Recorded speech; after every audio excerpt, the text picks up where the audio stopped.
ये कर्म हमें क्या बताते हैं, कर्म की फिलॉसफी पढ़ने से क्या फ़ायदा होता है। इसमें से अगर प्रयोजन निकालना हो तो ऐसे निकाला करो कि ये जो अवस्था है ये मेरा स्वरूप नहीं है।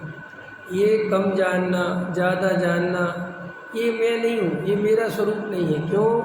ये तो कर्मोदय जन अवस्था है। ज्ञानावर्णी दर्शनावर्णी कर्म का उदय ज़्यादा है तो कम जानना होता है, उनका उदय कमज़ोर है तो ज़्यादा जानना होता है।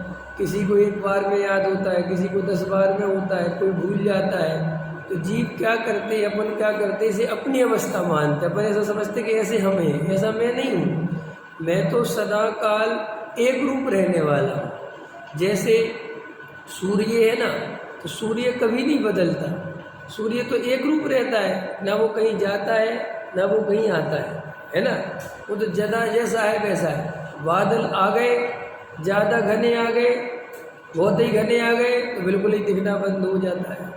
थोड़े से कम घने हैं तो थोड़ा उसका प्रकाश दिखता है, थोड़ा और कम घने तो और ज़्यादा प्रकाश दिखता है। और बिल्कुल ही बादल नहीं हो तो पूरा सूरज दिखता है। सूरज में तो कुछ है नहीं।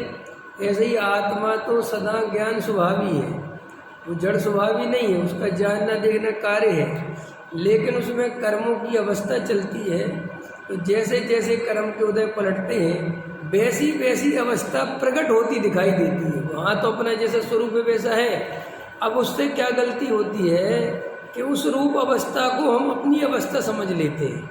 जैसे बादल आया, सूरज दिखना बंद हो गया तो हम सोचते हैं सूरज का ही अभाव हो गया, अथवा कम दिखना हो गया तो हम सोचते सूरज में ऐसा हो गया। सूरज में नहीं हुआ कुछ। जैसे वहाँपन लगाते हैं, ये सब बादल के कारण हो रहा है, ठीक है ना।